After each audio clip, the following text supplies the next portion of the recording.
a mais um episódio da versão estendida do podcast Observatório das Origens, aqui no canal Observatório das Origens. Episódio que vai ao ar toda sexta-feira, com os destaques que saem na terça-feira à noite no canal do Michelson Borges e aqui no meu canal também, Observatório das Origens. E mais notícias, mais comentários, com mais tempo, podendo dar mais informações, enfim. É um momento que eu gosto bastante. Eu não sei se você sabe, mas eu sou professora, então eu adoro falar sobre ciência. E é um momento em que eu me empolgo. Então não se preocupe se esse episódio aqui ficar com mais de 1 hora de duração ou ser mais longo. Você não precisa assistir ou ouvir ele todo de uma vez, né? Você pode assistir uma parte agora, depois você assistir outra parte depois, ou ouve. Lembrando que no YouTube eu coloco a minutagem das notícias. Então você pode pular direto pra notícia, enfim, pra aquela que te agrada mais, tá bom? Na descrição tem as fontes de todos os links, de todas as notícias. E ali do ladinho da notícia tem 1 minuto em que eu começo a falar dela. Daí você já pode aproveitar. Ou se você quiser, né, tá lavando a louça, limpando a casa, aquela coisa toda e quiser ouvir, fica à vontade, tá certo? Não se esquece de compartilhar com os amigos, é muito legal, tem bastante gente ouvindo. Lembra que esse vídeo, ele também está na forma de podcast lá no Spotify, no Deezer, no Google Podcasts. Então você não tem desculpa, você não precisa gastar teus dados vendo no YouTube se você tá fora de casa. Você pode ouvir no Spotify, podcast de graça, ouvir no Spotify, né? Você pode ouvir no Google e você pode ouvir no Google Podcasts também, tá bom? Não se esqueça de se inscrever no canal, não se esqueça de dar o joinha e deixa um comentário. Hoje, segundo episódio, eu vou conseguir ler comentários e perguntas, né? Que a galera acabou deixando dos temas, alguns assuntos diferentes. Então vai ser bem legal, tá bom? Não deixa de compartilhar com os amigos. E essa é uma forma de evangelizar, né? Da gente falar da nossa cosmovisão, de falar para as pessoas aí do que nós acreditamos. E, acima de tudo, que a nossa fé é racional, que a nossa fé é baseada em evidências também. Tá bom? Então, não se esqueça, também tá no canal do Michelson, se inscreva no canal do Michelson, deixa comentário lá, a gente troca bastante informação, então às vezes tem comentário que a galera deixa lá pra ele, tem comentário que deixa aqui pra mim, a gente vai trocando ideia, vamos construindo isso juntos, tá certo? Como eu disse, pra começar, na verdade, antes de começar, eu gostaria de ler aqui alguns comentários que o pessoal deixou durante a semana. Vocês vão ver que eu vou olhar aqui, né? Você que tá ouvindo aí no Spotify, você não tem imagens, né? Mas no YouTube tem as imagens. Então vocês vão ver que eu tô olhando aqui do lado, que eu tô trocando de monitor. Eu sempre deixo as notícias abertas, tenho o meu roteiro aqui pra sempre pegar as informações, tá bom? Então, eu fiquei muito feliz por causa dos comentários que eu recebi essa semana, não só no YouTube, mas no meu Instagram também. Muita gente nova chegando no meu Instagram, seguindo, comentando. Sejam bem-vindos. Se você quer me seguir lá no Instagram, é Maura A. Eduarda, tá bom? Lá eu posto uns videozinhos de vez em quando, né? Dá muito trabalho postar vídeo no Instagram, então quando eu posto alguma coisa lá. E faço divulgação dos episódios, aquela coisa toda. E o pessoal que chega novo acaba colocando ali pergunta, acaba colocando comentário, é bem legal, tá bom? Na verdade, eu já queria... eu já vou começar aqui, ler uma pergunta que me deixaram no Instagram. Eu vou abrir aqui no meu navegador, eu não vou mostrar pra vocês, né? Mas que eu tô usando a câmera do celular aqui pra gravar o vídeo. Mas eu vou vir aqui... na pergunta que eu achei super interessante deixa eu ver aqui, do Danilo.dbr. Eu acho que deve ser desbravador, né? Pra você que é adventista e que é da família de Lenço, um abraço pra você. Eu também sou desbravadora. Tô tentando frequentar o clube, né? Muita coisa pra fazer, mas a gente participa bastante, né? É uma forma da gente investir nosso tempo nas novas gerações, isso é muito legal. Eu falei pra vocês, agora eu não tô lembrada se foi na versão estendida ou se foi no vídeo do Michelson. Foi alguma coisa que... não foi nenhuma dessas coisas. Mentira. Eu fiz uma participação no programa Além dos Fatos, da Rádio Novo Tempo. De vez em quando eles me chamam como um consultor de ciência ali, né, pra gente falar de determinados temas ligados ao criacionismo. É muito legal. Eu coloquei o programa no meu canal, aqui no canal do YouTube, você pode assistir depois. A gente falou sobre homens das cavernas, neandertais, etc. E eu postei um trechinho, um corte desse vídeo no meu Instagram. E o Danilo deixou uma pergunta. Eu tava falando, né, que os cientistas fizeram uma análise de DNA humano e comparou com o DNA dos neandertais. Para você que não sabe direito essa relação entre humanos e neandertais, de acordo com a cosmovisão evolucionista, os neandertais seriam assim os primos, né, dos humanos, da gente. Então, que eles fizeram? Eles queriam saber se tinha DNA de neandertal nos seres humanos. E aí, o que acontece? Eles encontraram uma semelhança. Eles viram que cerca de 4% do nosso DNA é compartilhado com os neandertais. E aí, uma coisa que a gente pode falar a esse respeito é que é o seguinte, olha, se tem essa semelhança é porque em algum momento houve um cruzamento de humanos com neandertais. Isso significa que eles não apenas conviveram, como eles coabitaram, no sentido bíblico, tá bom? Isso significa que tiveram família. E na biologia, a gente tem a definição de espécie biológica. Isso significa o seguinte, olha, se você tem 2 indivíduos que conseguem se reproduzir e gerar descendentes férteis, isso significa que eles são da mesma espécie. Ora bolas! Ora bolas! Se você tem DNA de Neandertal nos humanos, é porque em algum momento houve um cruzamento entre humanos e neandertais. Logo, pela lógica, pelo raciocínio lógico, se eles conseguiram se cruzar e considerando a definição de espécie biológica usada na biologia, né, significa que são da mesma espécie. Então os neandertais não é exatamente uma espécie diferente, eles não são uma espécie diferente dos Homo sapiens. Eles são da mesma espécie, e essa é a interpretação da cosmovisão criacionista, né, da cosmovisão intervencionista, ou seja, todos nós somos aí da mesma espécie, e quando a gente acha esses fósseis de espécies que seriam ancestrais ao homem, que são parecidos com o homem, isso mostraria a diversidade de seres vivos, né, que viveram aqui no nosso planeta, e especialmente logo depois da Arca de Noé, teve a dispersão, Torre de Babel, né? A gente vai falar sobre essa questão da dispersão hoje também nas notícias. Então, eles se dispersaram, se separaram e enfim, né? Então, essa pergunta vem nesse contexto. Pessoal, aprendam algo sobre mim, eu sou bem prolixa, então eu divago bastante, eu vou num assunto, falo e tal. Então, se isso te enche o saco, só ir pra frente. Tá bom? Mas eu gosto de falar bastante. Você já deve ter percebido, né? Mas enfim, Danilo falou o seguinte: olá, sou leigo, mas 4% de DNA tem alguma relevância? Já ouvi Dr. Marcos Eberlin falando que temos porcentagem de DNA até com a banana. Salvo engano, 2%. Bom, vamos lá por partes, tá bom? Esse 4% é relevante, como eu disse aqui no início. É relevante no sentido de que a gente tem uma evidência de que houve um cruzamento entre neandertais e seres humanos. Logo, todo aquele raciocínio que eu construí agora há pouco, somos todos da mesma espécie. Dessa forma, ele é relevante para nós que somos aí da cosmovisão criacionista. Outra pergunta, já ouvi o Dr. Marcos Eberlin falando que temos porcentagem de DNA até com banana. Sim, nós compartilhamos determinados genes com outras espécies.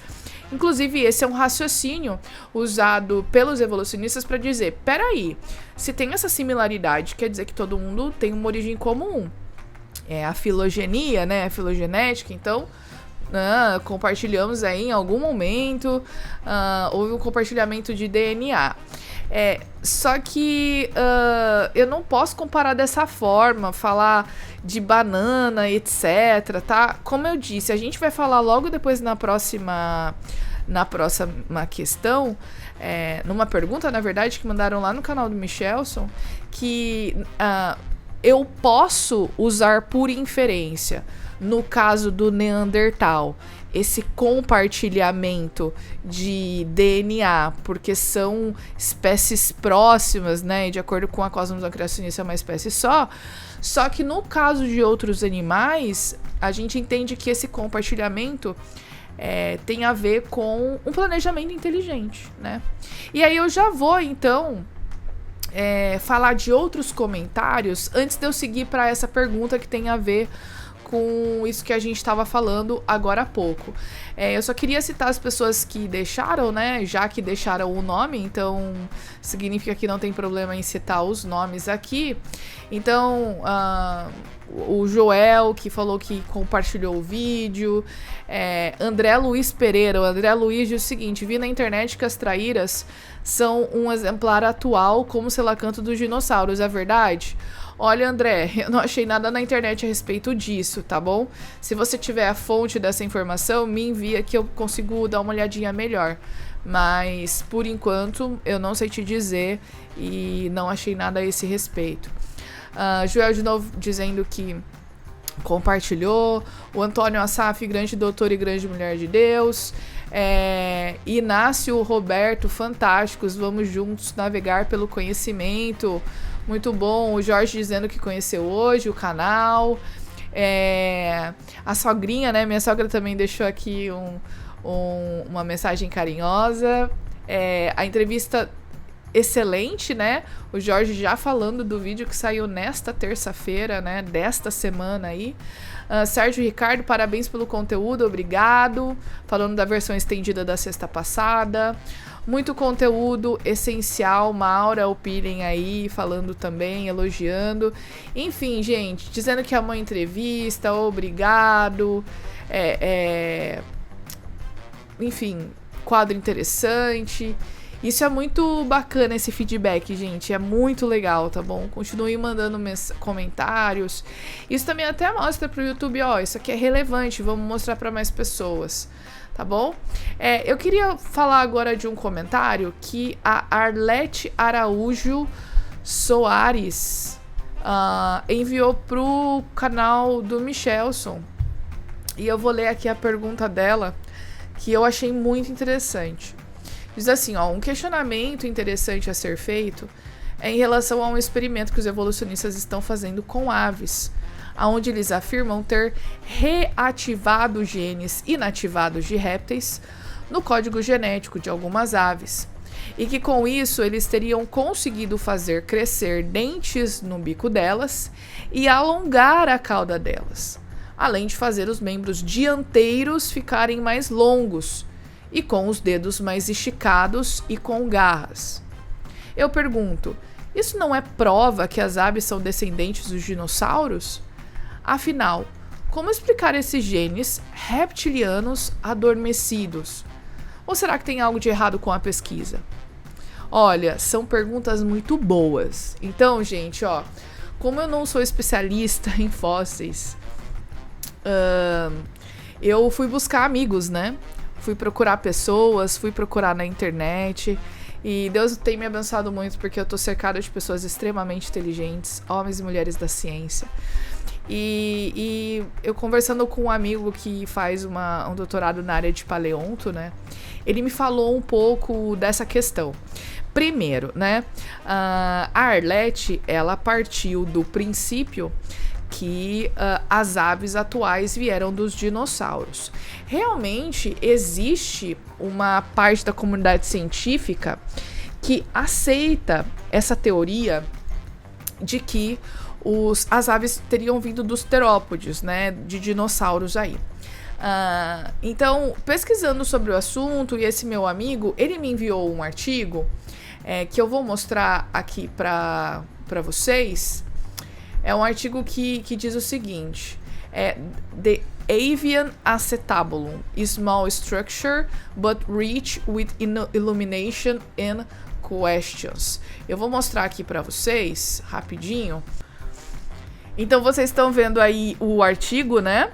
Que eu falei para vocês. É um artigo que foi publicado em 12 de dezembro de 2023, ó. É do ano passado, recentíssimo. Super quente, né?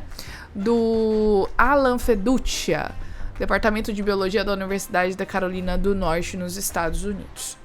E o que o Alan Feduccia, ele comenta nesse artigo? Ele fala bastante.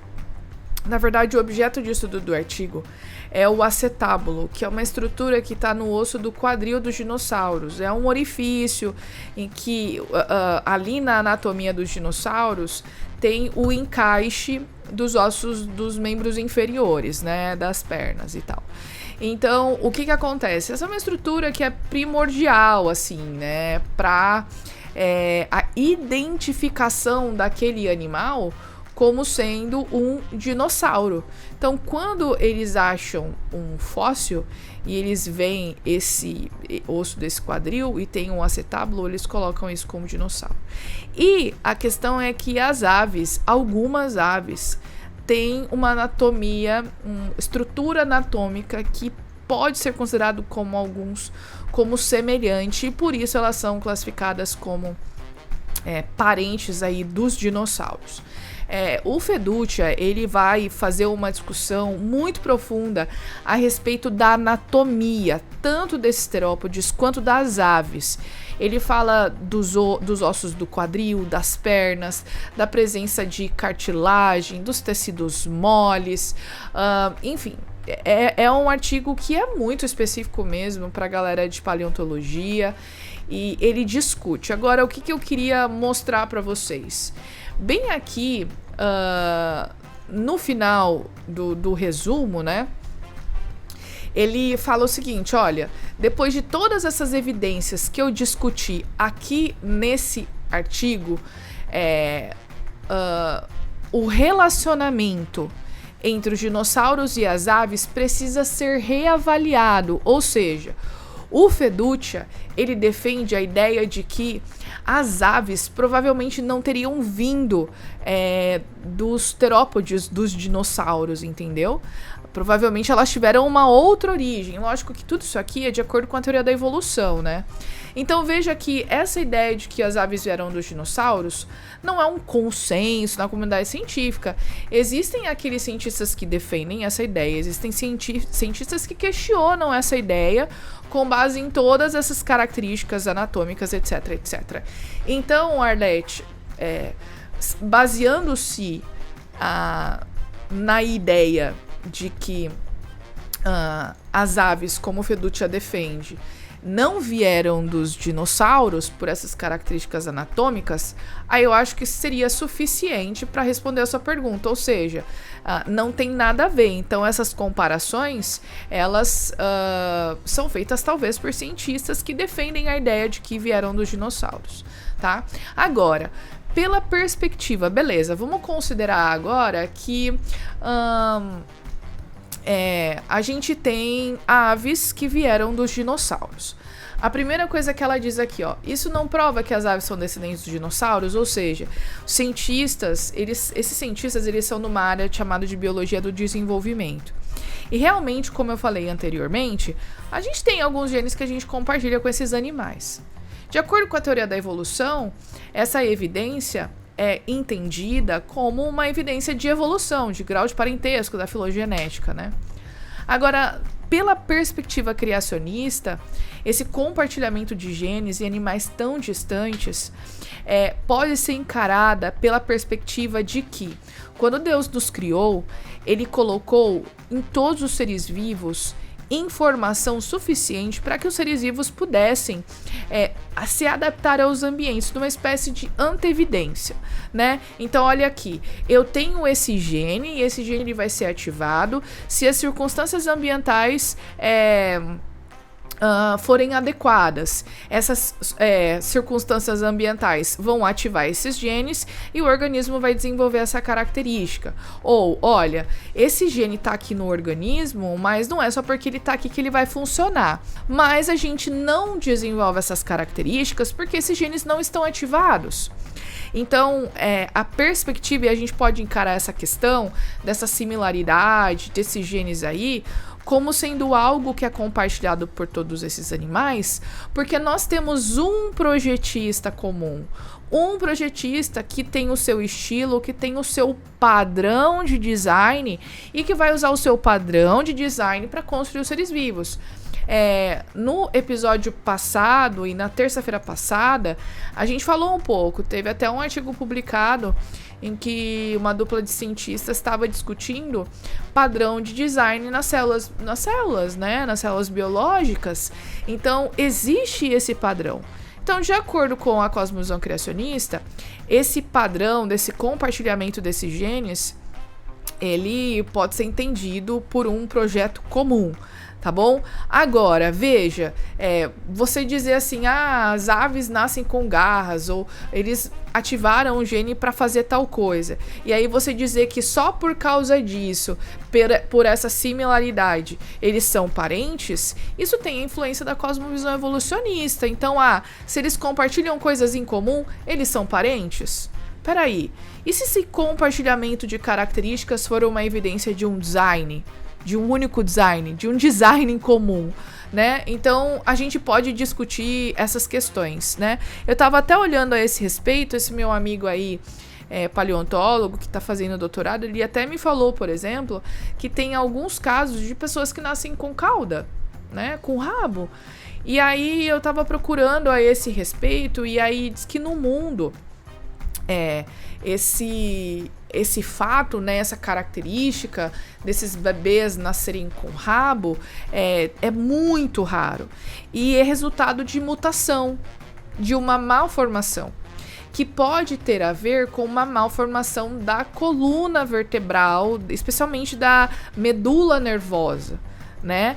Então, essas crianças nascem com estruturas que eram interpretados na época de Darwin como um rabo vestigial. Então, por exemplo, isso apareceu na criança. Nossa, isso significa que se esses casos são tão raros, então é um erro. Porque esse é um órgão vestigial, ou seja, ele não aparece mais nos humanos porque a gente não precisa de uma cauda para se equilibrar, a gente não precisa de uma cauda para se comunicar, a gente não precisa mais disso, mas quando ele aparece é um erro, mostrando que essa informação está ali, então ela é vestigial, indica que em algum momento a gente teve cauda, né? Só que daí tem os links que eu vou deixar aqui para vocês na descrição do vídeo, de especialistas comentando, médicos, etc., dizendo que essa condição ela não é saudável e que ela pode, inclusive, trazer defeitos e trazer problemas para os bebês que nascem com isso. Essas caudas nessas crianças, elas não são formadas por um prolongamento da coluna vertebral, elas não têm uma estrutura de cartilagem, movimentação, é um tecido adiposo que forma ali e elas são cirurgicamente facilmente removíveis, tá? Então, essa questão de órgãos vestigiais também, assim, né, sem comentários, estava um vídeo também, porque só porque tem uma coisa ali que você não sabe a função, como é o apêndice, é muito famoso, né, é vestigial, então era um órgão que em algum momento tinha uma função, mas agora não tem mais. Então isso significa que como ele não foi usado, ele está retraindo e em algum momento vai desaparecer. Sem falar que isso também é uma supervisão lamarckista, né, para você que não conhece aí o Lamarck, ele era da ideia de que o ambiente ele vai influenciar o indivíduo para ele desenvolver características ou não. Então, se você deixa de usar uma característica, essa característica não vai se desenvolver, entende? Então, tem muita coisa misturada aí que não tem evidência científica e o conhecimento científico vai se desenvolvendo, a gente vai descobrindo a função, a gente já sabe hoje que o apêndice tem função relacionada ao sistema imunológico, enfim. Então eles estão descobrindo várias coisas e que vão mostrando que não é vestigial coisa nenhuma, tá? Então eu acho que a gente pode discutir essas questões que foram levantadas por essa pergunta dessa forma, tá? Eu vou colocar todos esses links que eu já citei até agora para vocês nos comentários, para você poder acompanhar, certinho? Então agora a gente pode começar a falar das nossas notícias, né? Que é o suco do nosso episódio aí. Vamos aqui para a primeira notícia.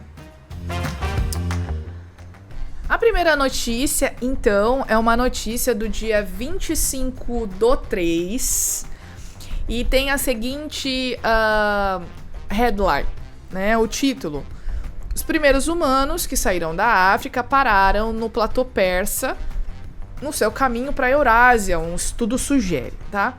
Então, o que a notícia ela tá dizendo? Ela tá dizendo que os pesquisadores usaram evidências genéticas para identificar para onde esses humanos foram depois de saírem da África. Eles sugeriram, então, que o destino desses humanos, porque nessa história foi o seguinte, deixa eu só explicar essa teoria da out of Africa, né? Que diz o seguinte, que os primeiros humanos aí que surgiram no continente africano, né? Eles teriam saído da África e migrado para a Europa, para a Ásia, etc, né? E aí se dispersado para o mundo inteiro. Isso teria acontecido aí entre 120 e 70 mil anos atrás. E a ideia é o seguinte, nem todo mundo que saiu da África conseguiu sobreviver, né? Nem todo mundo que saiu da África conseguiu chegar. Então saíram diversos grupos, diversas populações, e aquelas populações que se deram melhor conseguiram chegar nesses lugares. Lembra que, né, de acordo com essa teoria, tá, gente? Não é que eu tô defendendo, eu tô só explicando pra vocês. Então, a África é um lugar quente, né? Vai pra Europa que é frio, então tinham pessoas ali, os primeiros Homo sapiens, que não davam conta. Só que daí a gente tem uma questão, porque, de acordo com essa teoria, os humanos, eles demoraram para chegar mais de 15 mil anos para chegar lá na Ásia, né? Então, tipo assim, o que aconteceu, sei lá, 70 mil anos, nesses 15 mil anos que eles demoraram para chegar lá, né? Eles não... Os cientistas não sabem por onde essas pessoas passaram, porque não existe rastro, né? Então, o que eles fizeram? Eles fizeram um estudo genético, analisando esses genes que são compartilhados por essas populações. E então eles sugeriram que um dos lugares por onde essas pessoas passaram no seu caminho para a Ásia era esse platô persa, né? Então aqui tem uma imagem aí que seria no lugar que hoje nós conhecemos como Irã, tá bom?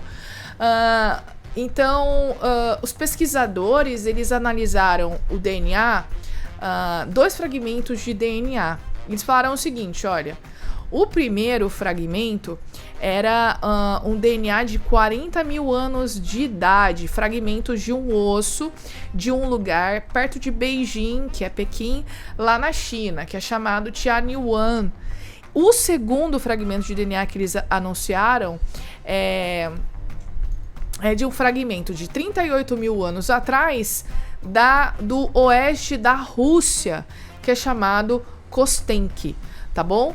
E aí, trabalhando nesses genes, que esses dois grupos compartilhavam, eu tô meio gaguejando porque eu tô traduzindo do inglês, tá bom?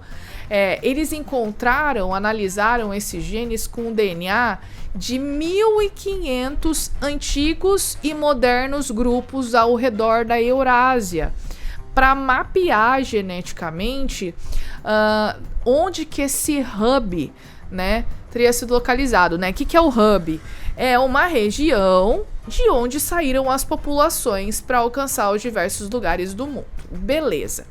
E aí, então, de acordo com essas pesquisas, o lugar ali na região da Pérsia seria ideal, seria um hub ideal para dispersão, para o espalhamento dessas populações, né? E aí, o que a gente tem? de acordo com os cientistas, tem uma evidência genética, né? Agora, o que é preciso para comprovar essa hipótese desses pesquisadores? Né? Você que está aí no YouTube, você está vendo, né? What's next?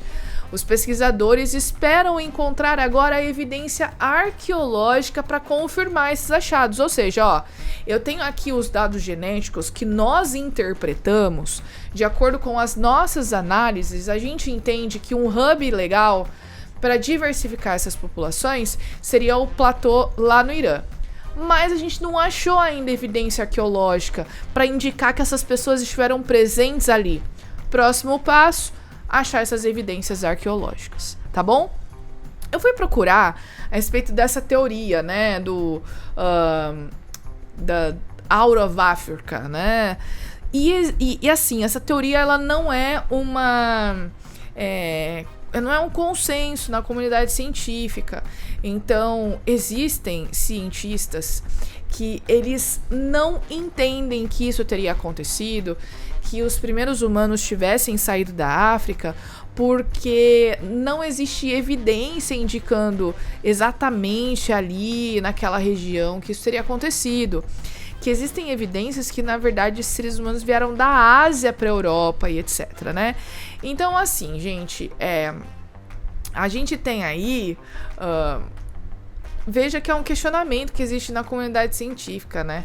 Nesse caso, e olha, vocês vão ver, né? A gente sempre, toda vez que a gente fala de fósseis de humanos, né? Eu tava falando dos neandertais e tal...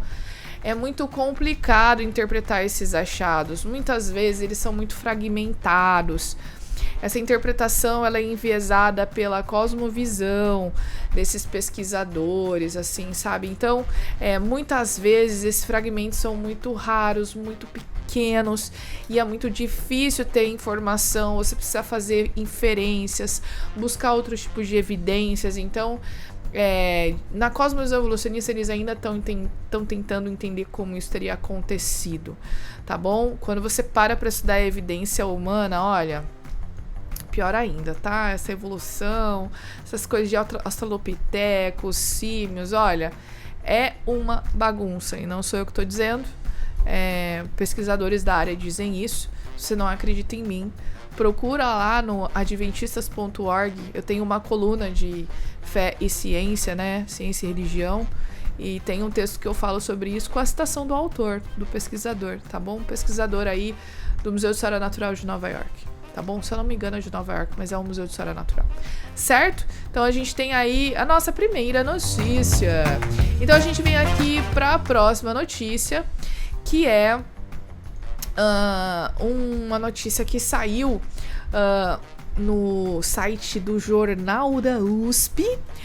Agora já tá em português, tá melhor, né?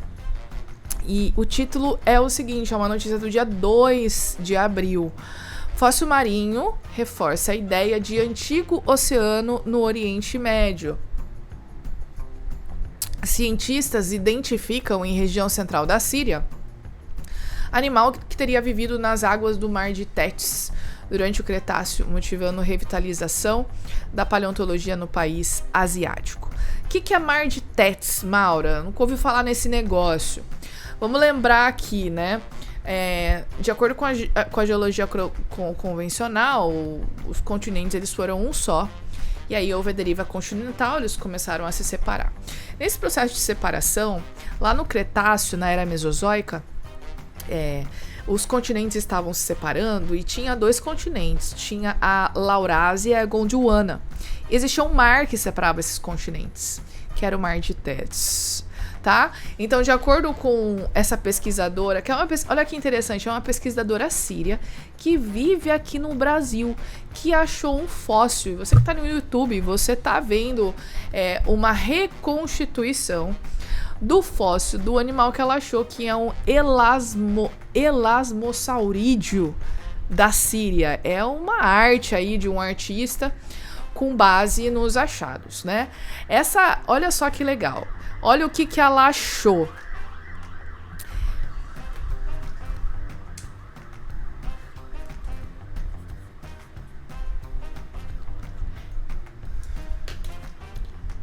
ela achou um conjunto de vértebras desse elasmosaurídeo na Síria.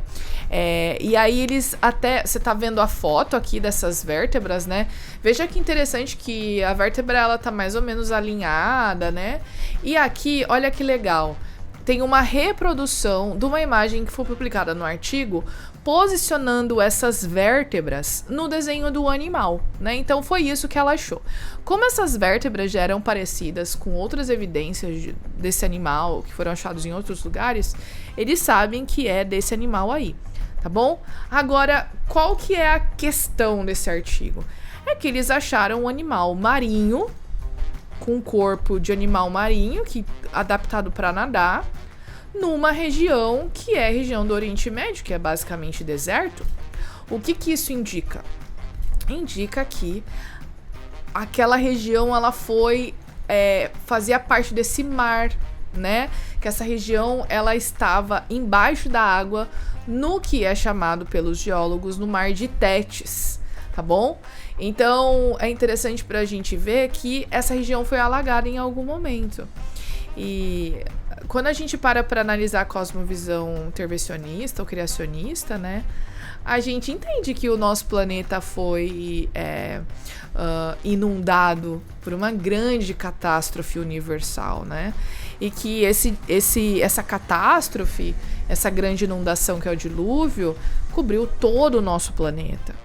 Então, é esperado que a gente encontre fósseis de animais marinhos, não apenas desse elasmosaurídeo, mas também de moluscos, etc., em regiões que hoje estão no continente, né? Isso indica que eles foram cobertos por água em algum momento. De acordo com a teoria da evolução, foi o Mar de Tétis. De acordo com a cosmovisão criacionista, pode ter sido esse mar, porque lembra que no início, né, lá no início da criação, existia só um continente. E hoje, pela deriva continental, a gente sabe que esse continente separou provavelmente no dilúvio, durante o dilúvio e depois do dilúvio. Então, esses animais eles foram soterrados durante essa catástrofe e se transformaram em fósseis, né? Então, é uma coisa interessante, porque mostra aí também uma evidência que a gente pode interpretar como sendo uma evidência do dilúvio, né? A gente tem... Gente, aqui no Brasil a gente tem evidência de animais marinhos que foram fossilizados a centenas de quilômetros, mais de milhares de quilômetros da costa do mar, na região do Ceará, na região do Crato, na costa ali, na fronteira com a Paraíba, né, e tal. Então, existem animais marinhos fossilizados por toda a parte no continente. Eu tive mesmo no Peru, então, a centenas de quilômetros da praia ali, do Oceano Pacífico, tinha fóssil de baleia, né, então, tinha fóssil de moluscos, enfim, né, algas, animais que foram soterrados e numa região que foi alagada, e que a gente sabe que no passado foi assim. Tá bom? Totalmente compreensível pela cosmovisão criacionista. A próxima notícia é uma notícia, só lembrando que essa notícia aqui do elasmosaurídeo, tá? Ela tá tanto no jornal da USP quanto no Olhar Digital, e esses links estão aí na descrição. Antes disso, você já se inscreveu no canal? Você já curtiu?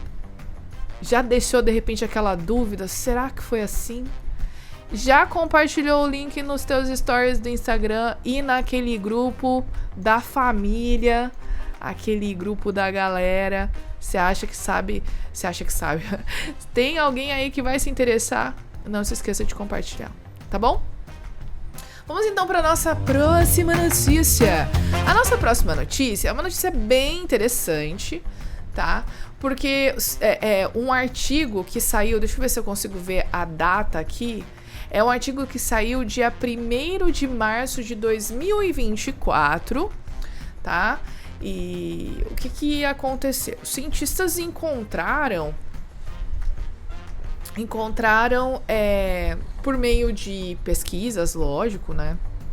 Usando a radiação ultravioleta, eles encontraram a presença de ozônio numa das luas de Júpiter, que é Calisto. Se você assistiu o episódio, os destaques da semana passada, se você não assistiu, você pode ir lá no canal, ou meu do Michelson, para ver esse vídeo aí, foi postado na terça-feira passada, tá? A gente falou sobre vida em outros planetas, sobre panspermia. E esse negócio da pesquisa da vida em outros planetas, gente, é real, oficial. A galera tá investindo pesado nisso aí. Calisto é uma das luas de Júpiter. Então, o que eles fazem? Eles identificam esses satélites e exoplanetas, enfim, que têm condições parecidas com a da Terra e que podem ter evidências de que em algum momento houve vida ali. Condições importantes para isso. Teve água em algum momento da história desse planeta? Tem determinados gases que vêm da produção de seres vivos? Tem gases que são importantes para a manutenção da vida desses seres vivos? E é exatamente isso que a gente vê aqui nessa notícia, nesse artigo, tá? Então, a notícia diz o seguinte, que eles encontraram ozônio na lua Calisto. Júpiter tem basicamente 79 luas conhecidas, só que a Io, Europa, Ganímede e Calisto são chamadas de luas de Galileu, porque foi Galileu que primeiro identificou essas luas, deu nome àquela coisa toda, né? Só que aí o que acontece? A gente tem aqui a lua Calisto, que tem uma composição que é predominantemente de gelo, é uma superfície gelada, tá? Tem materiais rochosos, foi detectada a presença de dióxido de enxofre, que é o SO2, é um gás que quando se combina com a água forma ácido, tá bom? Mas esse dióxido de enxofre é uma substância aí que foi detectada, componentes orgânicos, e isso faz com que Calisto seja um dos locais de interesse para procurar encontrar vida nesses lugares, tá bom? É um lugar que tem uma estabilidade geológica, que não tem evidência de movimentações, de erupções vulcânicas, enfim, movimentação vulcânica ou geológica ali, né? Agora, o que esses achados eles significam de fato, né? Esses achados, eles indicam o seguinte. Primeiro, Calisto tem componentes que poderiam sustentar a vida, tá bom? Então, o ozônio, a gente sabe que a camada de ozônio que nós temos aqui no nosso planeta também, ela é extremamente importante para nos proteger da radiação ultravioleta. E, gente, olha só, radiação ultravioleta é extremamente mutagênica. Ela quebra o DNA, ela pode matar células, ela pode causar câncer, ela pode causar mutações nos olhos de insetos, ela pode prejudicar coloração de pétalas de plantas, enfim, né? É extremamente prejudicial. A gente coloca materiais na luz ultravioleta para poder esterilizar, né? E o sol envia a radiação ultravioleta com a luz solar. Então, a primeira coisa, se você tem a proteção para essa radiação, já é excelente, porque isso pode ajudar a manter a vida, né? Outra coisa, é feito um paralelo com a Terra. Então, peraí, olha, aqui na Terra, essa camada de ozônio é extremamente importante para nos proteger dessa radiação. E isso poderia indicar que essa Lua, que esse satélite, então, tem condições que poderiam suportar a vida, né? Então, assim, gente, o que eu poderia falar para vocês? A gente já discutiu bastante nos outros vídeos a respeito da panspermia. Então, os cientistas, é complicado, né? É bem difícil a vida dos químicos, dos bioquímicos, que tentam estudar como a vida teria surgido pela evolução. Por processos não naturais, por processos não guiados. E aí tá difícil a gente encontrar condições na Terra. Então, vamos encontrar outro lugar do sistema solar que tenha vida, porque pode ser que algum cometa, meteorito, sei lá, caiu aqui e tinha os componentes necessários para formar a vida. Mas isso acaba terceirizando essa situação, essa questão, porque como que a vida surgiu nesse outro lugar? Ela veio parar aqui, mas como que ela surgiu lá? Entendeu? Então a gente tem aí esses questionamentos com relação a essa pesquisa e vocês vão ver que eu já vou dar um spoiler aqui, tá? Semana que vem a gente vai voltar a falar desse assunto, mas com relação a Marte. E tá ficando cada vez mais difícil pra galera naturalista tentar achar vida em Marte. Não perca terça-feira no canal do Michelson, no meu canal. A gente vai discutir sobre esse assunto, tá? Vamos então para a nossa próxima notícia. A próxima notícia é uma notícia interessante, porque vocês sabem que eu comento bastante a respeito de formas transicionais, aquela coisa toda. E o título é o seguinte, eu vou ler até aqui a reportagem do Correio Brasiliense em português para ficar melhor. Depois eu volto para o artigo aqui em português para a gente pegar algumas outras informações. Então é o seguinte, o título é assim: fósseis elucidam a evolução dos mamíferos. Paleontólogos se concentraram no estudo do Chuoterides, animal do tamanho de camundongos, com molares diferentes daqueles de qualquer mamífero vivo, que viveram entre 168 e 164 milhões de anos atrás, no que hoje é o interior da Mongólia. Aqui, né, você que tá aqui no YouTube, você tá vendo uma reprodução do que seria esse, deixa eu ver o nome aqui direitinho, Chuoterides. Aqui a espécie dele é o Dianoconodon jung. Essa imagem, claro, foi reconstituída artisticamente, é uma imaginação do artista com base no fóssil, tá bom? Então, o que acontece?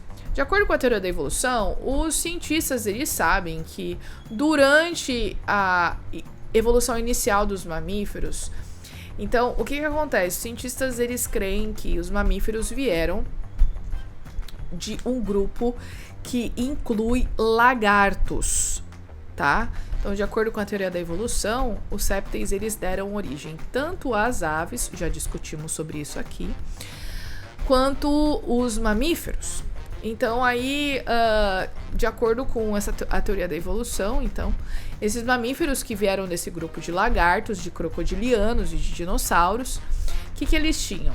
Nesse grupo, os ossos que formavam a articulação da mandíbula aqui, de acordo com essa hipótese defendida pelos evolucionistas, algum desses ossinhos se diferenciaram para formar os ossos do nosso ouvido médio. E, gente, assim, ó, a gente falou sobre essa questão do ouvido, né, essa questão do cérebro, também no destaque aí dessa semana, que é o seguinte: o ouvido médio ele tem uma função super importante porque ele amplifica o som que a gente ouve. O som que a gente ouve vibra o tímpano. Essa vibração do tímpano vai ser transferida para bigorna, para o estribo, para o martelo, que são ossos ali do ouvido médio, e essa vibração do tímpano vai ser amplificado no ouvido médio por esses três ossinhos, que são ossículos, são muito pequenininhos. E essa vibração vai ser amplificada, vai ser passada, então, para o ouvido interno, onde tem a cóclea, onde tem as terminações nervosas, onde tem um líquidozinho que vai vibrar e o nosso cérebro vai mandar uma mensagem para o nosso cérebro identificar aquilo como o som, tá bom? Então, de acordo com a teoria da evolução, esses répteis, eles tinham aqui nos ossos da articulação da mandíbula, alguns desses ossos aqui, eles acabaram se diferenciando e formando os ossos do ouvido médio. E aí, o que aconteceu? Eles afirmam que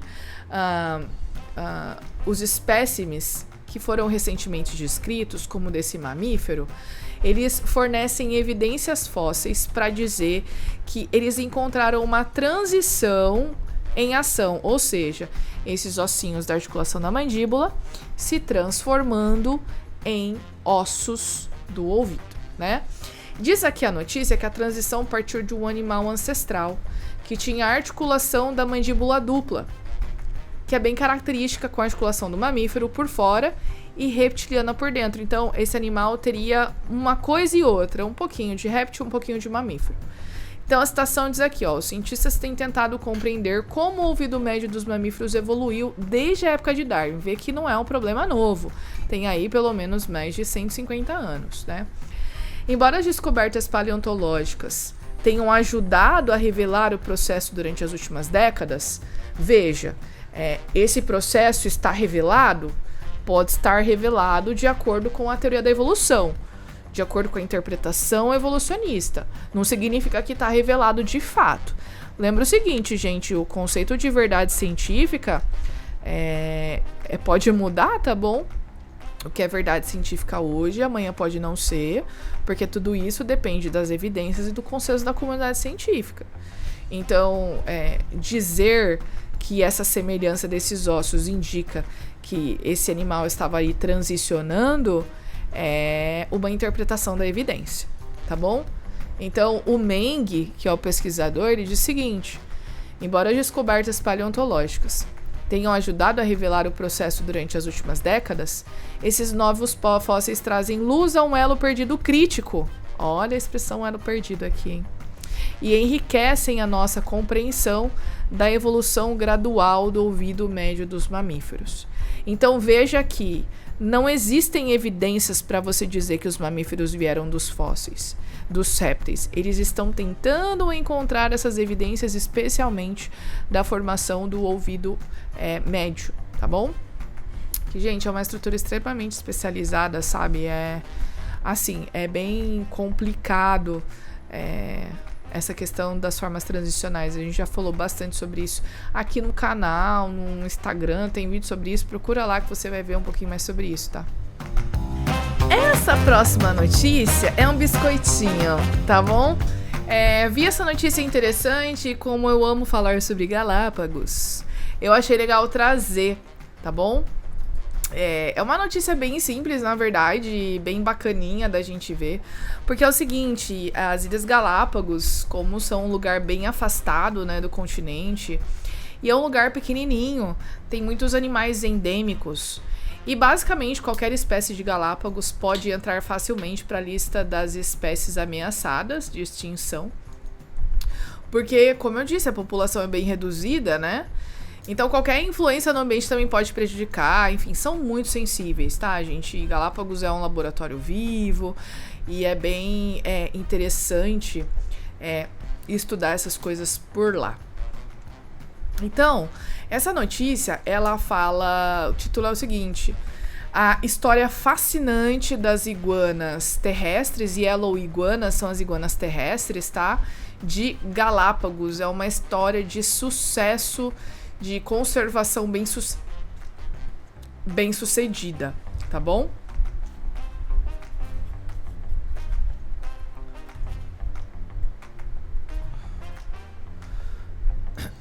Então, o que aconteceu com essas iguanas? Desde a parte da colonização, enfim, todos os animais de Galápagos sofrem bastante porque tem a influência do homem. O homem vai lá, pega animal de um lugar, coloca no outro. Enfim, até algumas décadas atrás não existia esse conhecimento que nós temos a respeito de conservação, de impacto ambiental, né? Enfim. Então, o que acontece? Em 1835, Darwin passou por lá, não gostou nada dessas iguanas, tá bom? E ele até tem uma citação no livro do Diário do Beagle, etc., porque ele não gostava nem da iguana terrestre, nem da marinha, tá? Ele achava esses bichos desprezíveis e fez vários experimentos com eles, bem cruéis, inclusive, mas isso é história para outro vídeo, tá bom? Então, o que acontece? Por causa da colonização, como eu falei para vocês, no século XX, a iguana passou a competir bastante com predadores. Por quê? As pessoas chegavam nas Ilhas Galápagos, levavam seus animais, levavam seus pets, né? O que é super compreensível, só que esses animais acabavam fugindo, acabavam se adaptando ao mato e tal, à vida selvagem. Galápagos não tem floresta, né? Mas é um ambiente natural e interessante, e esses gatos e cachorros acabaram se adaptando e se tornando selvagens, né? Cachorros selvagens, gatos selvagens, e os animais começaram a competir com as iguanas. porcos que foram introduzidos, cabras, gente, teve praga de cabra lá, olha, tanta história, mas enfim, em um outro momento a gente fala sobre isso. Então, o que aconteceu? Nessa competição, o recurso ficou escasso e as iguanas acabaram sofrendo por causa disso. Numa ilha chamada Ilha de Baltra, basicamente a população de iguanas terrestres foi extinta, tá bom? Hoje dá para ver essas iguanas lá porque foi feito um projeto de conservação. Inclusive eu vi, quando eu estive lá, iguanas terrestres na Ilha de Baltra. Eu fui acampar com um grupo da galera da igreja e a gente viu esses animais ali. Mas na ilha North Seymour, né, que é uma ilha bem interessante para observar aves, inclusive, essas iguanas, olha só, elas foram introduzidas por militares na época da Segunda Guerra Mundial. Talvez você não saiba, mas as Ilhas Galápagos serviram como base americana durante a Segunda Guerra Mundial. Quando você chega lá no aeroporto, até você ir pro muelle, né, que eles chamam de muelle, a doca para você pegar o barco e ir para Ilha de Santa Cruz, tem ainda resto de construção que foi feito pelo exército americano para servir de base, né? A guerra no Pacífico foi bem intensa, então era um lugar estratégico para o exército, para a marinha americana. E aí o que aconteceu? O exército acabou levando esses animais para lá. E aí a população cresceu para cerca de 4 mil indivíduos. Mas o que acontece? A ilha não conseguiu dar conta de tanto bicho assim, de tantos animais, de tantas iguanas. Então, o que aconteceu foi que houve uma queda na flora, na quantidade de plantas da ilha. Porque as iguanas terrestres, elas comem diversas espécies de plantas.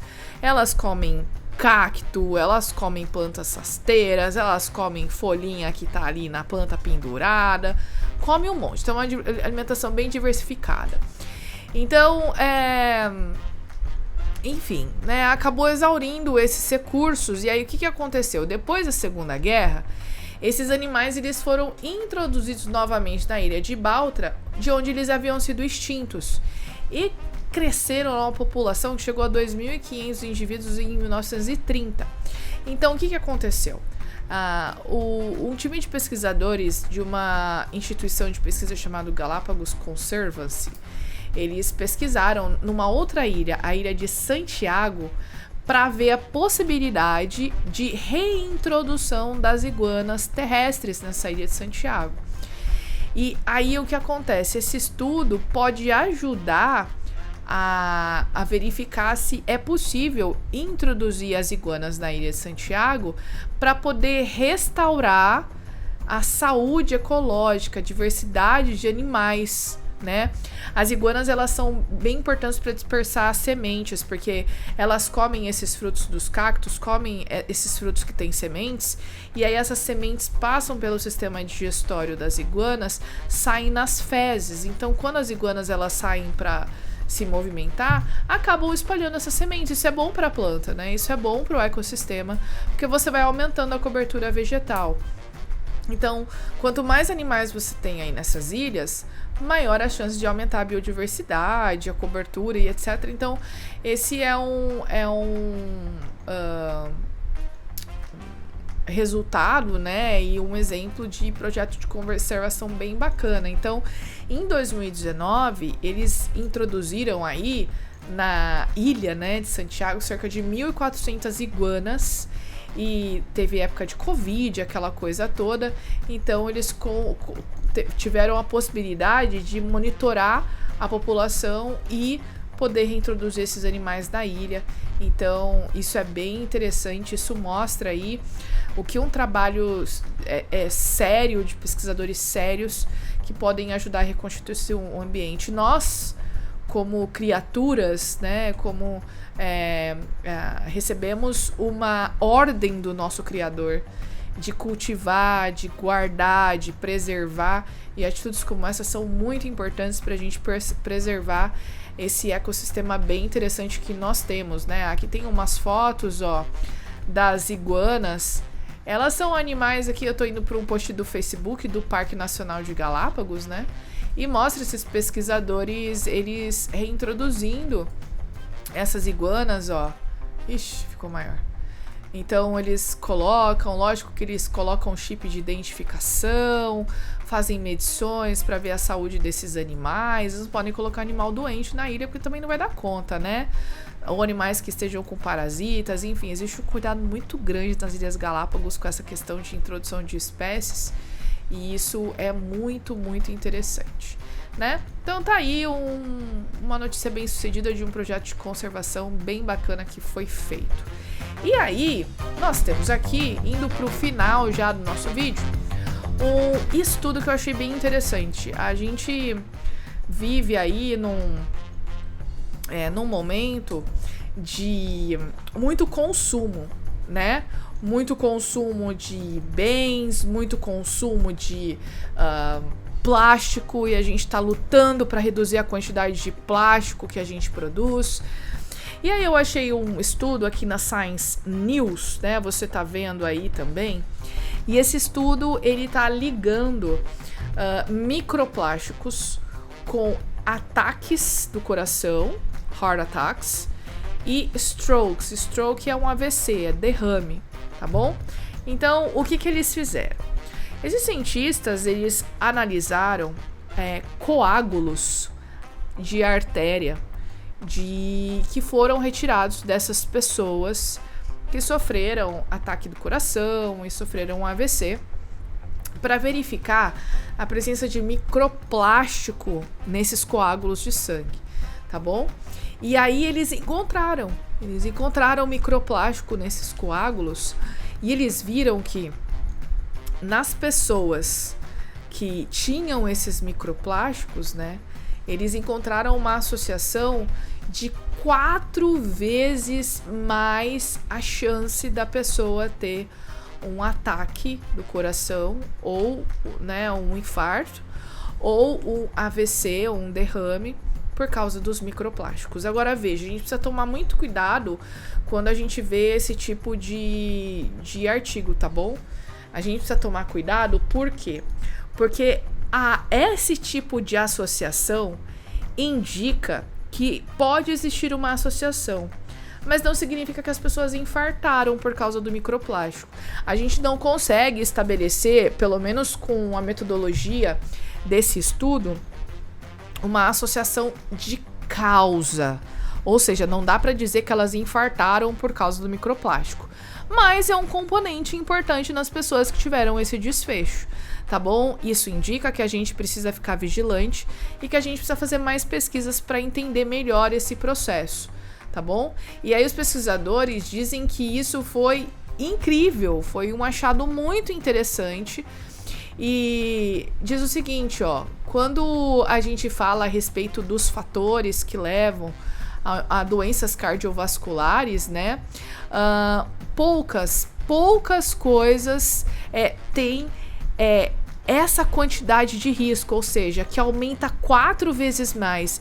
Então isso pode indicar que é um fator bem importante, né? Aí eu achei interessante também, a notícia ela vem falando aqui, né, que com relação à questão de se essas partículas que são chamadas de microplásticos ou nanoplásticos, eles realmente causam prejuízos às pessoas, a gente não pode afirmar cientificamente que esses microplásticos estão prejudicando a saúde das pessoas. É por isso que é necessário fazer pesquisas para poder realmente identificar se tem algum prejuízo, tá bom? E diz o seguinte, ó, esse estudo coloca essas partículas na cena do crime. Então, por exemplo, ó, infartou, tem microplástico ali, né? E o pesquisador, o Bhatnagar, né, que é o pesquisador que fez essa investigação, diz que não existe evidência suficiente para condenar. É isso que eu tô dizendo, né? Olha, eu consigo colocar o microplástico ali.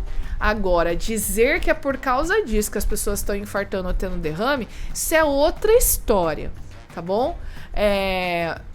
embora os novos resultados possam ser motivo de preocupação, a gente precisa ter cuidado para não criar uma histeria em massa, ou seja, você tem microplástico, você vai ter infarto, você tem microplástico, você vai ter AVC.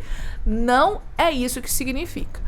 Agora, de fato, os cientistas têm achado cada vez mais microplásticos na gente, nos seres humanos e nos animais, especialmente animais marinhos. Eu lembro que quando eu estava lá na USP fazendo doutorado, tinha uma professora, uma pesquisadora, que estava trabalhando com microplásticos, né? Então, é um assunto, é um assunto muito quente para fazer pesquisas. Agora, quanto mais consumo de plástico, maior a chance dessas partículas serem ingeridas por nós. Mas veja, né, gente? Para essas partículas irem para o nosso sangue, elas têm que ser muito, muito, muito pequenas.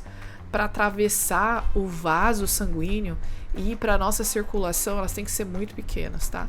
Então são linhas de pesquisa interessantes que estão sendo feitas aí para a gente ficar atento, tá? Não é causa de histeria, como diz aqui o pesquisador. Então, pessoal, acho que é isso. Muitos temas bacanas para a gente conversar no vídeo de hoje, né? Não perca na semana que vem. Temos o destaque com o Michelson na terça e na sexta que vem um novo episódio estendido. Mas agora você fica com o repeteco do vídeo que saiu na terça-feira à noite, para quem não viu. E eu vou colocar um extrazinho no meio, que só quem ouvir ou só quem assistir vai ver, tá bom? É isso, não deixa de curtir, não deixa de se inscrever, não deixa de compartilhar com os amigos. E a gente se vê no próximo vídeo. Até!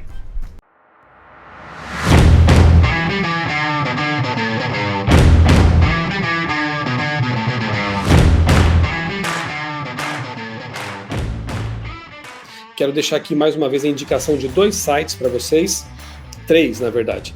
O primeiro é o da CPB, a editora em que eu trabalho, Casa Publicadora Brasileira, o cpb.com.br. Você pode ir lá na seção livros e procurar ciência e religião, é um dos tópicos ali da lista de áreas, né, de livros publicados pela CPB. Você vai lá em ciência e religião e você tem acesso aos meus livros. Dr. Ariel Roth, Dr. Naor também lançou há pouco tempo um livro sobre geologia diluvianista, digamos assim, né, um livro muito bom. E outros materiais. E você pode também conhecer o site, se não conhece ainda, da Sociedade Criacionista Brasileira. Maura e eu somos palestrantes da SCB, apoiadores desse trabalho que tem mais de 50 anos no Brasil. É o scb.org.br. Tem muita coisa boa lá. Tem uma loja virtual que você pode conhecer ali os materiais publicados pela SCB. E o meu blog, né, criacionismo.com.br, já tem mais de 15 anos aí, quase 20, na verdade, né, no Brasil.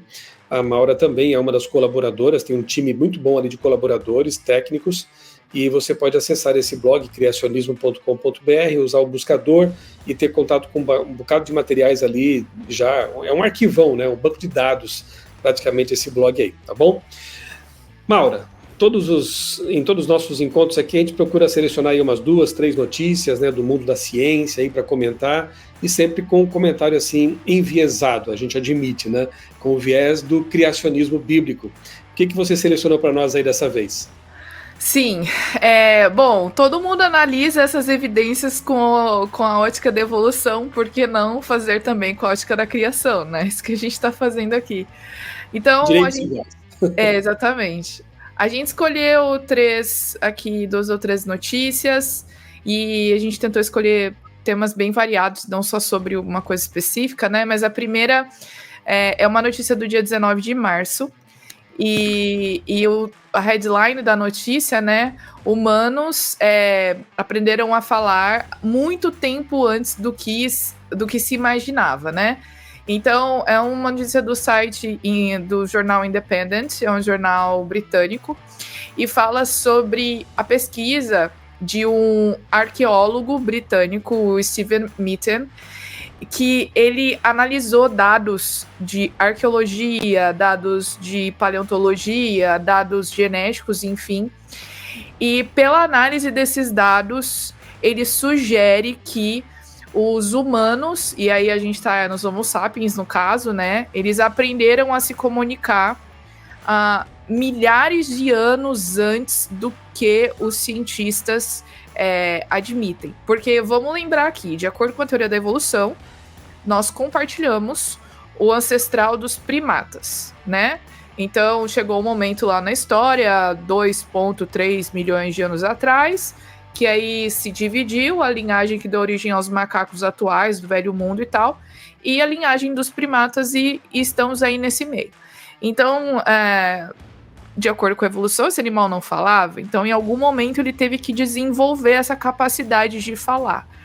Então, esse pesquisador, ele vem trazendo que provavelmente esse desenvolvimento da fala aconteceu 200 mil anos... Não, que pela ideia antiga, eles desenvolveram a fala há 200 mil anos antes, mas ele coloca isso... Que eles aprenderam a falar provavelmente 1,6 milhão de anos atrás, ou milhões de anos atrás. Então seria aí mais de 1 milhão de anos de diferença do que é aceito atualmente, né? O Dr. Mitten, aqui eu fiz algumas observações, e divulgado no mês passado a pesquisa dele, sugere que a linguagem humana primitiva se originou, então, pelo menos 8 vezes antes, né? 8 vezes o tempo que se esperava. Ele analisou dados genéticos, neurológicos, arqueológicos, paleoanatômicos e linguísticos, e foi daí que ele tirou essa conclusão, né? Toda a questão aqui, eu acho que pra gente, não é nem se eles desenvolveram ou não, certo? Eu acho que toda a questão aqui é o seguinte, para você aprender a falar, não é só você ter um aparelho fonador, com as pregas vocais, com a articulação da mandíbula, da língua, todas essas coisas, e até mesmo o nariz, né, esse som nasal que às vezes a gente faz. A gente precisa ter também um excelente aparelho auditivo, né? Então a gente precisa aprender a ouvir os sons, aí você tem que emitir sons, se comunicar por sons e depois formar as palavras que o outro consiga entender, conseguir se comunicar, formar frases, enfim.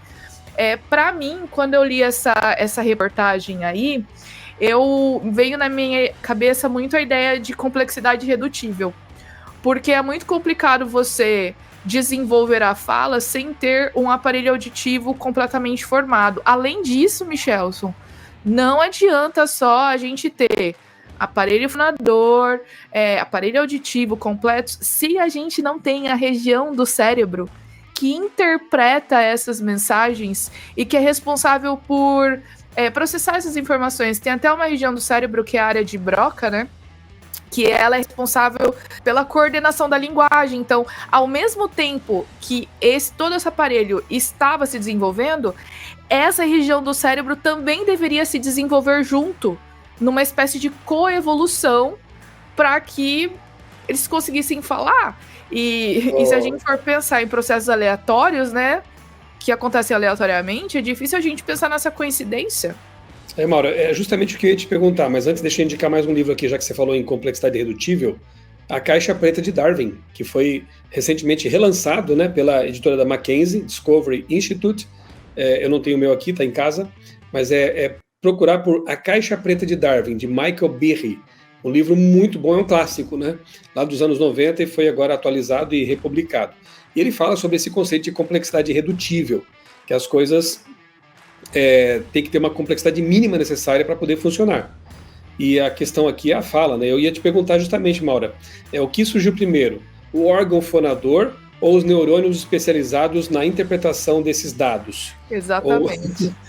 Né? E é complicado, porque assim, né, Michel, se a gente for olhar pela teoria da evolução, para explicar essa questão da complexidade redutível, eles usam muito a questão da redundância.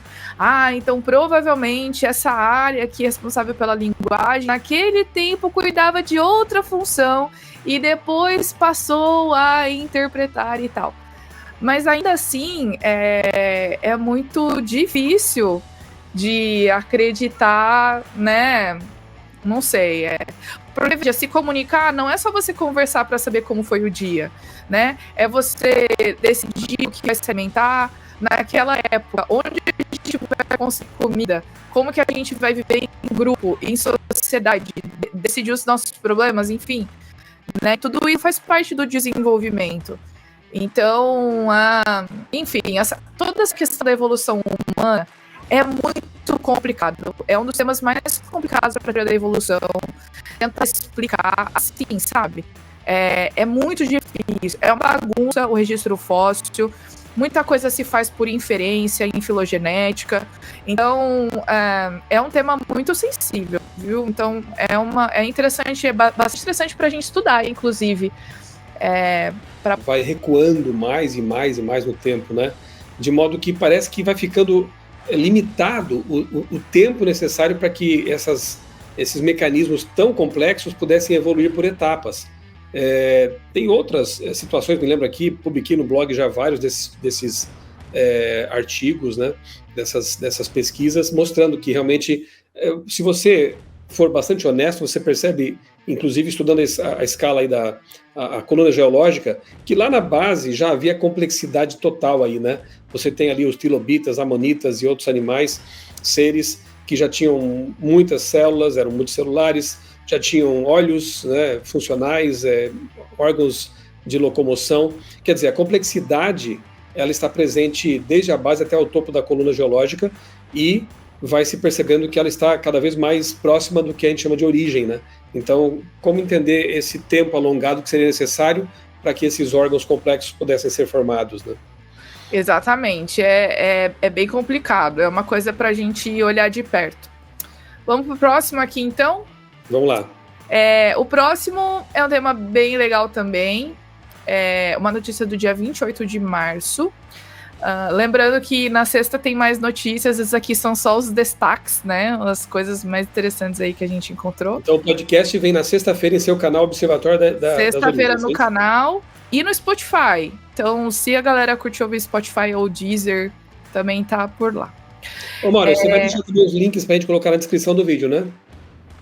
Vou deixar todos os links para o pessoal poder ler e conferir. E eu até mostrei no vídeo de sexta-feira. A maioria dessas reportagens são em inglês. Infelizmente, demora muitos dias para o pessoal traduzir essas notícias ou até mesmo fazer matérias sobre esses temas. Então a gente vai direto no inglês. Se você quiser, é só usar a ferramenta de tradução do Google. Você clica com o botão direito e vai em traduzir, e aí traduz a página inteira. Então aí você consegue ler direto da fonte. A próxima, então, os cientistas fizeram um embrião de rato com 6 pernas, né? Six-legged. São 6 pernas. Então olha que interessante. Antes de falar dessa notícia, é importante a gente contextualizar uma coisa. Todo o nosso desenvolvimento embrionário, ele é modulado e regulado por genes. Então, nada se forma sem que exista ativação e desativação de genes. E é tudo uma cascata.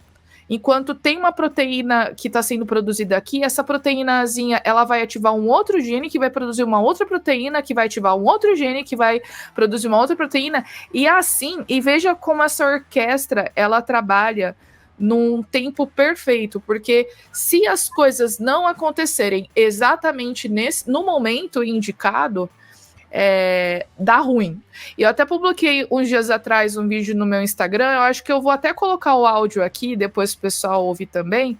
E aí, você sabia que a formação dos dedos das nossas mãos e pés podem ser uma evidência de que nós não estamos aqui por acaso? Pois é, eu estava lendo uma reportagem, um relato, né, divulgação científica de um estudo muito interessante que está sendo feito por alguns laboratórios de mapeamento de todas as células humanas, né? Eles estão fazendo um atlas de células. E os cientistas descobriram que existem alguns genes que atuam desde o desenvolvimento do embrião, do feto, e que eles precisam atuar exatamente no momento correto, no timing, para que tudo possa acontecer de forma perfeita. Porque acontece mais ou menos assim, olha, logo depois da fecundação tem o desenvolvimento do embrião, e quando nós estamos ali nas primeiras semanas, surgem os nossos membros, né? Aqui em inglês eles chamam de buds, é como se fosse uma projeção assim, e a nossa mão, ela tá toda grudadinha, todos os dedos são grudadinhos, né? Então, o que acontece? Aos poucos, ao longo das semanas, por volta da 8ª semana, o que acontece é que o tecido que fica entre as falanges, ele começa a diminuir e começam a aparecer as separações para a formação dos nossos dedos. E aí os cientistas, eles mapearam os genes responsáveis por fazer com que essa separação dos dedos aconteça de forma perfeita. E você está vendo aí uma imagem muito legal, que é uma imagem de uma mãozinha, né, de um embrião, e você está vendo cores diferentes. Cada cor diferente é regida pela expressão de um gene, tá? E aí o que acontece é que aqui na reportagem eles dizem o seguinte, olha, que esses genes, eles precisam funcionar como uma orquestra perfeitamente ajustada.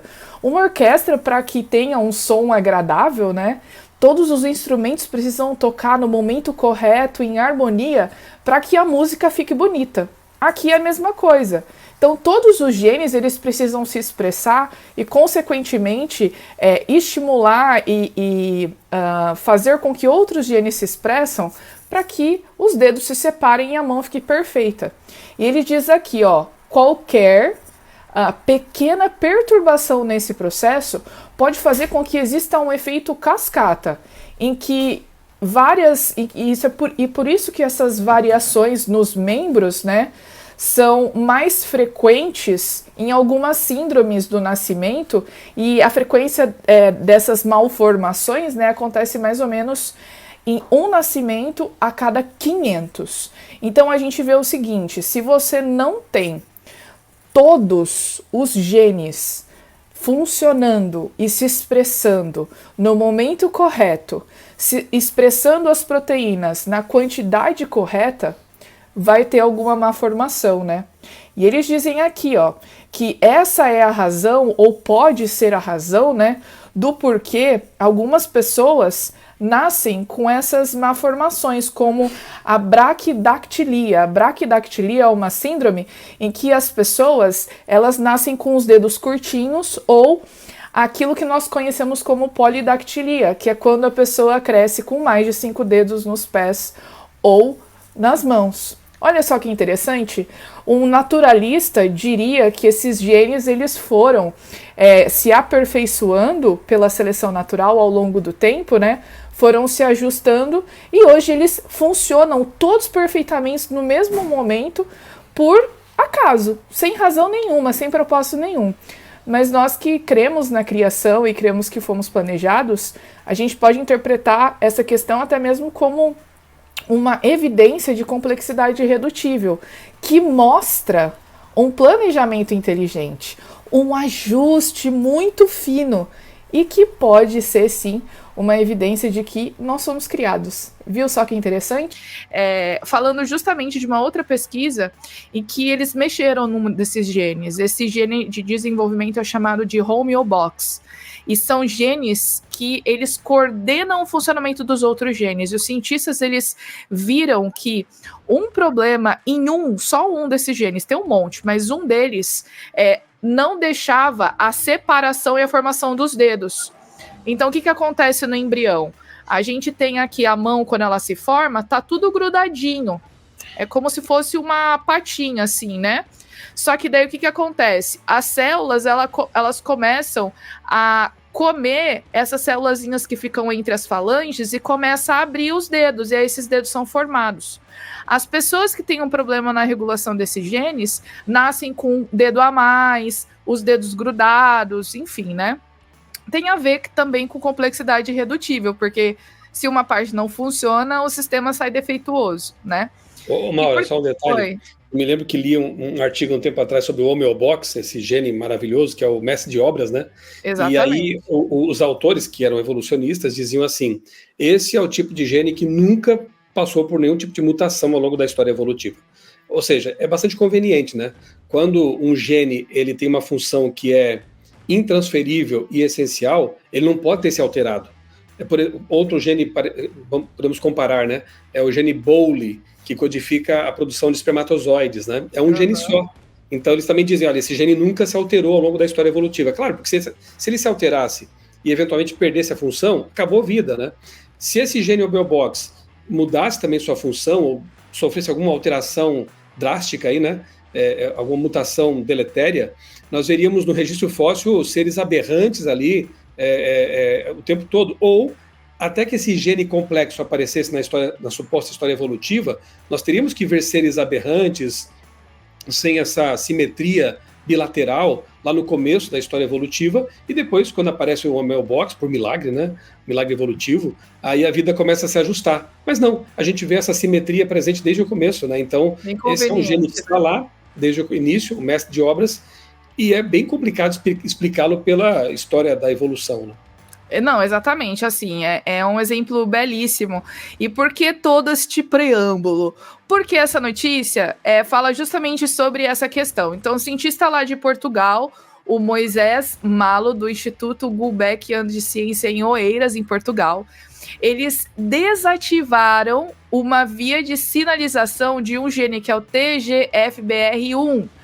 E eles esperavam, na verdade, que ao inativar esse gene, eles iriam ver alguma mudança no desenvolvimento da medula espinhal. Mas o que eles viram foi que, na verdade, ao invés de nascer 4 pernas no rato, nasceram 6, 2 a mais. E tem uma outra coisa também. Eles citam aqui, né, que no desenvolvimento do embrião, os pesquisadores já sabem há muito tempo que nos animais, na maioria dos animais de 4 membros, tanto a genitália externa, né, do homem e da mulher, quanto os membros posteriores, aqueles de trás, eles se desenvolvem a partir das mesmas estruturas. Então, o que tem aqui novamente? Uma sinalização para definir o que vai ser um e o que vai ser o outro. Então, quando a equipe desse cientista analisou esses camundongos com 6 patas, eles descobriram que esse gene, ele direciona essas estruturas ou para se diferenciar em genitália ou para se diferenciar em membros. Então, dependendo de como essa estrutura do DNA, essa região, ela é afetada e alterada, você vai ter ou ausência da genitália externa verdadeira, ou uma alteração na quantidade de membros, né? Agora, veja aqui a questão. Tem toda essa questão que a gente falou também, da precisão e do funcionamento desses genes. E assim, eles, como a gente falou, eles têm que funcionar exatamente no momento correto. Não pode ser nem antes, não pode ser nem depois. E nem pode também ser, por exemplo, você produzir uma pequena quantidade dessa proteína ou uma grande... Você não pode ter nenhuma hipoestimulação e nenhuma hiperestimulação, porque senão vai dar errado. Então tem que ser exatamente na quantidade daquela proteína que ela é necessária, né? Agora, lógico que esses cientistas fazem essas pesquisas também pensando em como resolver alguns problemas. Acaba tendo aplicação evolutiva nesse caso, né? Mas eles têm planos de esperar determinar se essa alteração no DNA, nesse gene, em outras estruturas, podem ter uma influência naquelas células de câncer metastático e na função imunológica. Então, o que vai acontecer se eu alterar esse gene? Será que eu posso prevenir a célula de ir para metástase, né, de formar câncer metastático? Então, tem essa aplicação também. Só que às vezes eles acabam descobrindo coisas que não estavam planejadas, né? Mas aqui é mais uma evidência muito forte desse projeto, que é o desenvolvimento embrionário, sabe? E eu já até pensei, dá pra gente fazer um sermão muito bom do Salmo 139 falando do desenvolvimento embrionário, porque o negócio que é um ajuste muito fino, né? E quando o Davi fala assim que de modo assombrosamente maravilhoso eu fui formado, é exatamente isso, né? Quanto mais a pesquisa avança e se aprofunda nesses mecanismos aí, mais a gente fica assombrado realmente com a perfeição de tudo isso, né? Maura, nós temos ainda mais 2 minutinhos aqui, com a proposta nossa de fazer vídeos mais curtos aqui, né? Dá tempo de a gente explorar mais um terceiro tópico aí, que você trouxe algo bem interessante? Dá sim. A última notícia do dia 28 de março também fala a respeito de uma pesquisa que foi feita por geólogos, e eles tiveram um resultado interessante a respeito da extinção dos dinossauros, né? Todo mundo sabe que o principal modelo ou teoria que explica a extinção dos dinossauros lá no Cretáceo foi a queda do meteoro na península de Yucatán. Só que o que eles fizeram? Eles usaram machine learning. Eles usaram um sistema de computador, é um negócio que já existia antes da inteligência artificial, e aí eles colocaram diversos cenários para tentar entender qual cenário poderia contribuir para a extinção dos dinossauros, né? E o que eles descobriram, e é a proposta deles no caso. A proposta deles é o seguinte, que na verdade a extinção, que de acordo com a teoria da evolução, isso aqui, né? A extinção dos que teria matado todos os dinossauros não foi por causa do meteoro, mas foi por causa de uma intensa atividade vulcânica que estava acontecendo naquele momento. Então essa atividade vulcânica liberava muito CO2 na atmosfera e muito SO2 na atmosfera. Então o CO2 intensificava o efeito estufa, fazia o planeta esquentar bastante. O SO2, por sua vez, mandava para fora a radiação solar, então o planeta esfriava. E ele falou assim que ficou nisso muito tempo, esquentava, esfriada. Então a vida animal acabou sofrendo com essa mudança climática, né? E o meteoro, na verdade, ele foi a cereja do bolo, foi tipo assim, foi para sacramentar mesmo a extinção a gota d'água.